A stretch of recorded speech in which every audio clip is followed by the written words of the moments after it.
Hey guys, how's it going? Welcome back to another video. Today we're going to be driving a bit of an icon from BMW, or BMW M, the E92 M3 GTS, the orange beast if you like.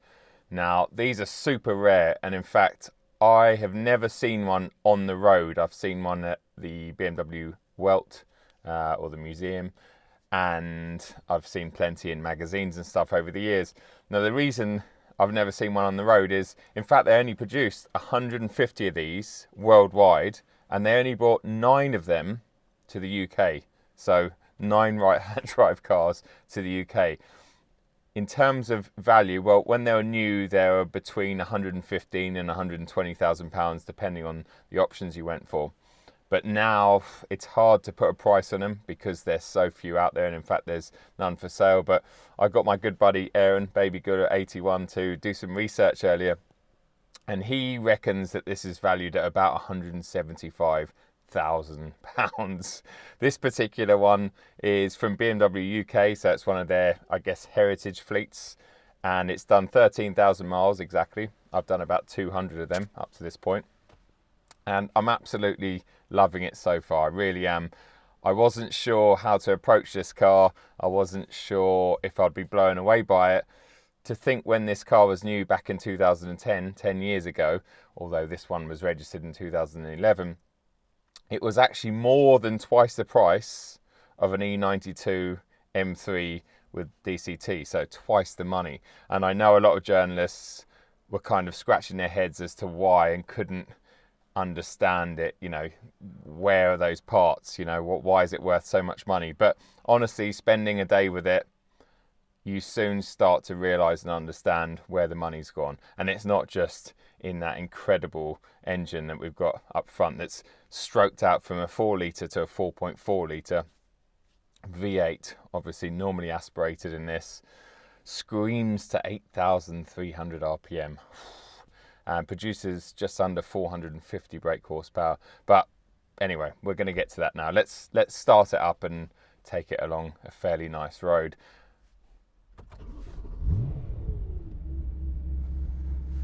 Yes. Okay, M button on. That gives me MDM.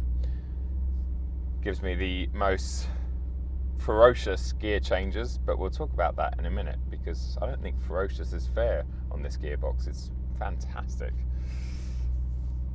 Over into first, handbrake down, here we go.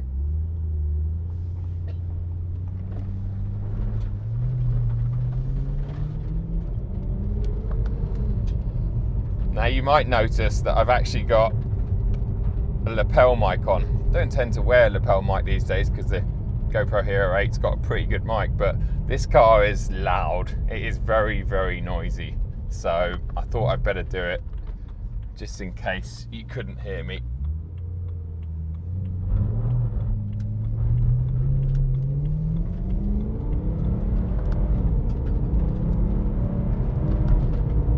We'll just take it nice and easy for the first bit of the drive. As you can hear, there's plenty of pickup on the Cup 2 tyres, nice sticky rubber. It's not particularly warm today, but I have been driving this car, so they've got a tiny bit of temperature in them.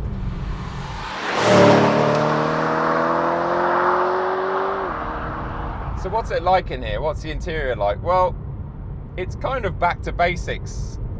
I was never the biggest E90 era interior fan anyway. I think it's quite square and ugly in here, and it's not particularly well screwed together in my opinion. I think some of the plastics and stuff just don't look great, and it actually looks really old-fashioned in here. You know, it uses the old sort of traditional BMW orange lighting on the radio and the aircon, etc., and on the dash. The dials, well, they're analog of course, but they're nothing as special and nice as the ones that are in the E46 M3 in my opinion, but they still look pretty good, and it's a tiny little binnacle, and you've got everything you kind of need in there. There's a few bits in here telling me that I'm in something special. On the dashboard there's actually a GTS 049, so that's telling me this is the 49th car out of 150 produced worldwide, which just I try to stop thinking about that when I'm pushing on in this car, because its values are pretty big. But everything else in here, well, it's reasonably comfortable. These Recaros are nice, aside from the fact that I'm sitting on the harness belt that's literally behind my back at the moment. It's nice that this has the option of normal belts and harnesses. Obviously, you just need to look in the rearview mirror and you can see two things that tell you this car is pretty special. A fairly big, substantial wing sitting on the boot, and obviously this massive orange cage behind me and a fire extinguisher on the deck there. So you know you're in something quite special. Well, let's just enjoy this little bit of road.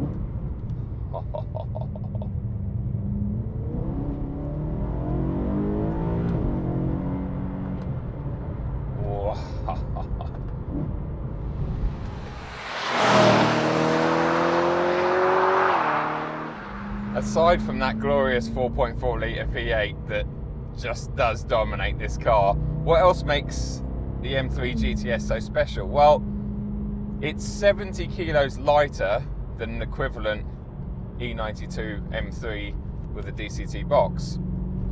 It's not a massive weight saving, but you've got to remember, removing seats and all that is great, but when you put a big cage in, that also adds a lot of weight. So I guess it's not a bad job, but it's still, I think, about 1,600 kilos wet, this car, so it's not what you'd call lightweight. But then you've got things like adjustable suspension, adjustable aero, so that rear wing is adjustable at the back. Brakes.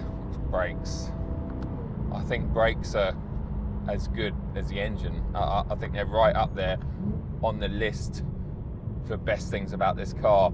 And in fact, I've tried to do my research and find out where the brakes are made and where they're from, but all I could find was a set for sale on the internet for $14,000. So are they Alcons or something? I don't know, but wow, they feel good. And you've got to remember, this is from an era when BMW M brakes still weren't really that great.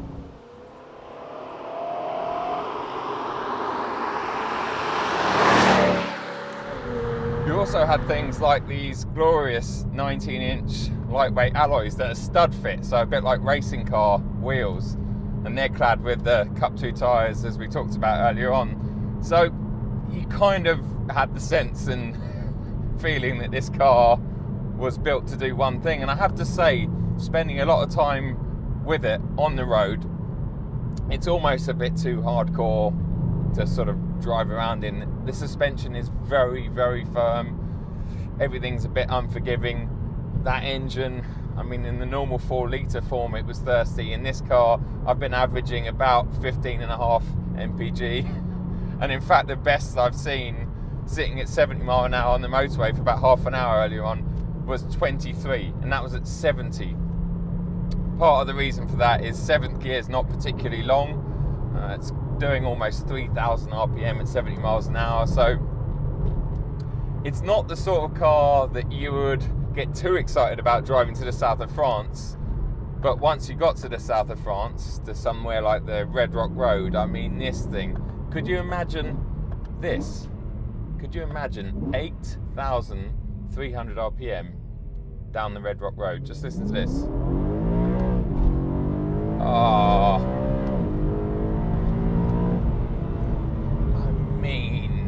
what a car. And it's so composed as well, so composed. And let's just show you how this thing stops. We're going downhill at 60 miles an hour, no one behind us.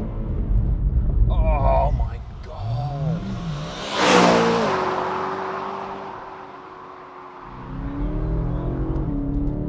Of course, what I'd love to do with this car, and the second I got behind the wheel of it, that's all I've thought about since, is take it out on a circuit, because I think, well, I know that's where this car would really thrive.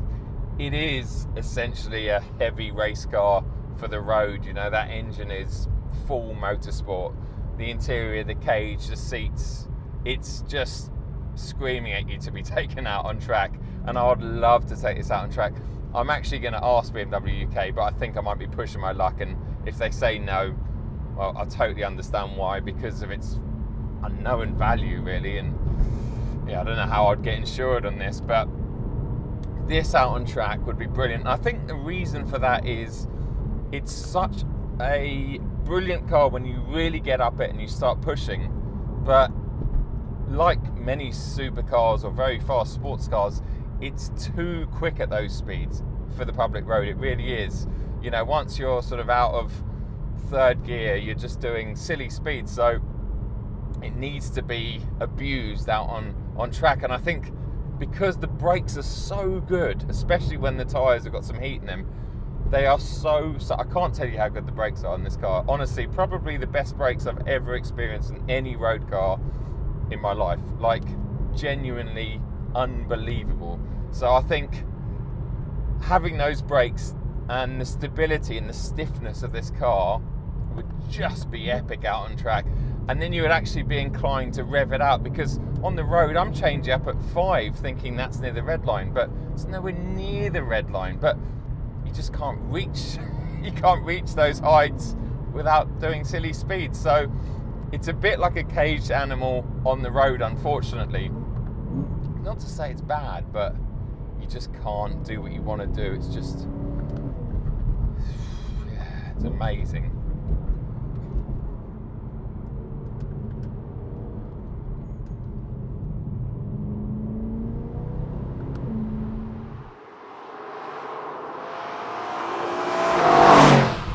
Sounds so good from the outside as well, through that titanium exhaust.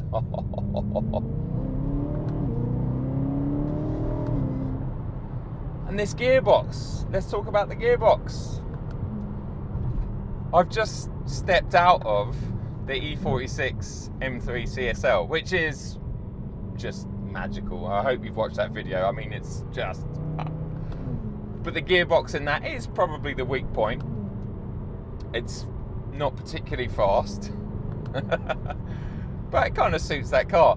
Jumping into this, it's only the next generation, and I know this 7-speed DCT has been tuned for the GTS, but the software, the calibration, it's just brilliant. And it's actually not bad when you're in full drive or automatic too. It's not just when you're using the paddles. It's a brilliant, brilliant gearbox. It's 10 years old, but it's fantastic. I would say it's as good, if not better, than the DCT that's in the M2 competition. It is amazing. Really, really is. I love it. It's got 5 different levels of speed or ferocity down here, but I really don't know why you would go on any of the slower ones, because even in the very fastest, it's very smooth and suits this car very well.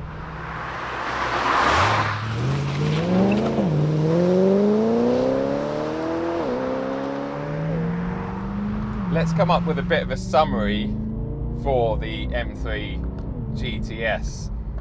What are its plus points? Well, the engine, that 4.4 litre V8 is just sublime. It has enough torque down low to sort of just cruise around in, but when you're up above 5 or even above 6, it's just brilliant. Thankfully, the brakes are as good, if not better, than the engine, so it goes and stops so well. The gearbox is brilliant. As we just talked about, it's just fantastic. It's quick, it's smooth. The blips on the way down sound so good. It's just fantastic. The suspension, the setup on the road, maybe it's a little bit stiff, especially here for the UK, but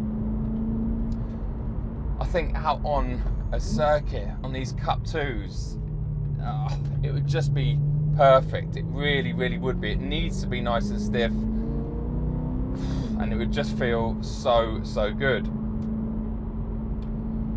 Also, the way it looks, I think it just looks fantastic.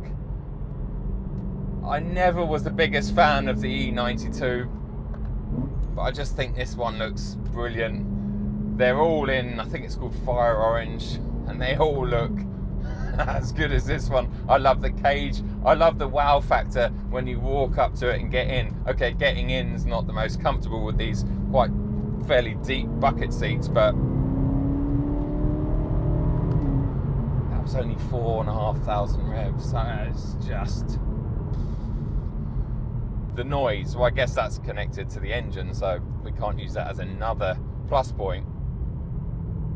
And finally, how rare it is. There's only 9 of these supposedly in the UK. I don't know, maybe a couple aren't here anymore, but let's say there's a maximum of 9 of these in the UK. That's just brilliant. I've never seen one before, and now I'm driving one, so I'm very, very fortunate. Now let's talk about the negatives, because there are some negatives for this car, trust me. I think the first one has to be the price. When it was new, it was a bit of a Mickey take, 115,000, 120,000 pounds. And now the value of them, because they're so rare, if I'm right, or if Aaron's right in thinking these are worth about 170,000, 175,000 pounds, that's, you know, barely used GT3 RS money. And this isn't a GT3 RS. It's fairly close, but it's not a GT3 RS, so it's really expensive. Ride quality for the road, especially in the UK, not particularly great. Constant drone and noise in here, especially on the motorway. At about 70 miles an hour in 7th, you get a constant drone. And in fact, on the way down here, I had my earphones in just to get rid of that drone, because it is a bit relentless. The efficiency, terrible, as we've talked about. You'd be lucky to see an average of anything more than about 18.